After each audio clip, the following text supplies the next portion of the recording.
Word has it that China's People's Liberation Army Navy PLA Navy has staged a breakthrough in submarine propulsion. At any rate, that's the word from Marine Engineer Rear Admiral Ma, a specialist in electromagnetic systems. Admiral Ma recently reported on state-run CCTV that shipwrights are installing shaftless rim-driven pump jets in China's next-generation nuclear submarines, meaning attack or ballistic missile boats. Click here for a layman's description of pump jet technology. Ma crowed that Chinese engineers are now way ahead of the United States, which has also been developing similar technology. If Admiral Ma is playing it straight after then hyping promising but yet to be proven gadgetry, then the PLA Navy is poised to overcome a technological and tactical defect that has plagued it since its founding.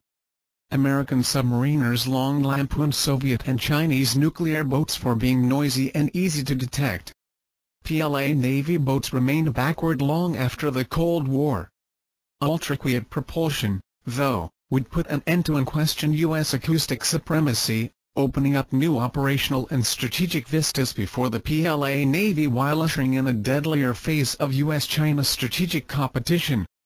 The rim-driven pump jet is an electrically driven propulsor that simplifies and thus quiets an engineering plant. Older technology typically uses gears to connect the elements of a drivetrain. Steam spins the innards of high-speed turbines. Turbines spin far too fast for any main propulsion shaft or propeller, however, so ships outfitted with traditional engineering plants have main reduction gears that step down the speed of rotation drastically, to speeds useful for the shaft that turns the screw and impels the hull through the water. Gears are noisemakers. Pump jet technology dispenses with them, simplifying and silencing plant operations. The design also reduces cavitation bubbles churned up when a propeller turns rapidly underwater, leaving low-pressure zones behind the blades where water can boil. Cavitation emits noise that enemy sonar operators may hear. Thus it can alert hostile anti-submarine warfare ASW forces, helping them find, track and target the emitter. Hence the allure of novel technology that suppresses cavitation. Now, there are ample grounds for skepticism toward Admiral Ma's claims.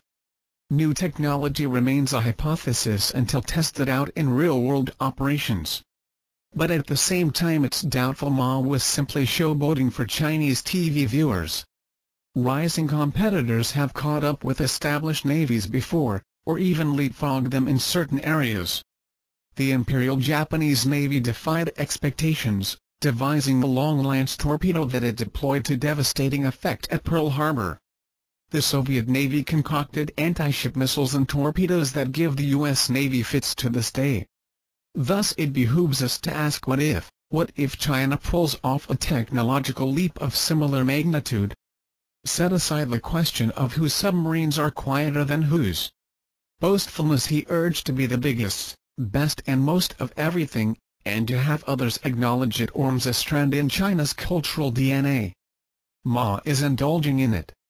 But no one is going to hold a contest to measure noise given off by U.S. Navy and PLA Navy boats, and award victory to the quietest fleet. Combat is the true arbiter of military effectiveness, and the undersea combat hinges on whether hiders or finders prevail. It pits a sub's capacity for silent running against the acuity of ASW sensors and operators trying to ferret it out. In other words, if American hiders remain quiet enough to evade Chinese finders, they hold the advantage of stealth.